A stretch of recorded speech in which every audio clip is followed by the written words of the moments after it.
Nkosi, sengiphinde ngabuya. Ngiyazi singabantwana bakho sinokukukhumbula njalo ukuthi unguNkulunkulu ophilayo masisacela. Sabusiseka sinokuhambela kude nawe. Ngalomkhuleko wami ngithi Nkosi vula konke okuvaliwe.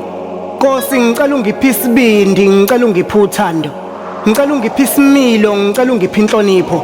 Ngicela uvalo lehlazo olungangishiyi, ngicela imali isimakade ngiyacela. Uma sekufikile konke ngikucelile, ngicela ungiphe ubuhlakani bokwazi ukugcina nobuhlakani bokwazi ukuphinda-phinda. Ngicela ungiphe konke bese ungicisha impakamo.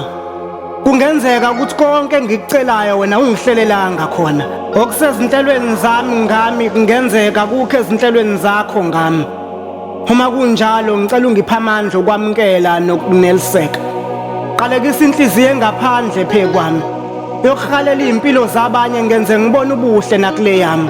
Ungifundise ukuthi konke kunesikhathi sakho. Baba bayazonda abantwana bakho asibenzile lutho. Bayazivalela neminyango yempumelelo. Basikhuluma nakabi nasemakhoneni. Noma kunjalo ubakhumbule ubakhombise iqiniso. Kukona konke Nkosi uyalazi izinga elingifanele. Ongihlalele kona ngicela kufike ngisenamandla okukwazi ukukubonga. Ngelinye ilanga ngiyaye ngithi ngiyathandaza kufika izinyembezi kuqala kunamagama ngenxa yosizi. Ngifundisa ukuthi izinyembezi nazo zisewumkhuleko uma amagama engaphumi. Ungusomandla wazi ngisho ulimi lezinyembezi zethu. Thixo njalo masungibusisile kunokuntshontsha udumo lakho ngifuna bethandaze mina ngezibusizo zakho engabe bathandaza wena. Kuleyo ndawana ngicela intethelelo. Nkosi, mina umntwana wakho uGubhela loduka njalo endleleni onezona. Kepha ungakhohlwa ukuthi ngumntwana.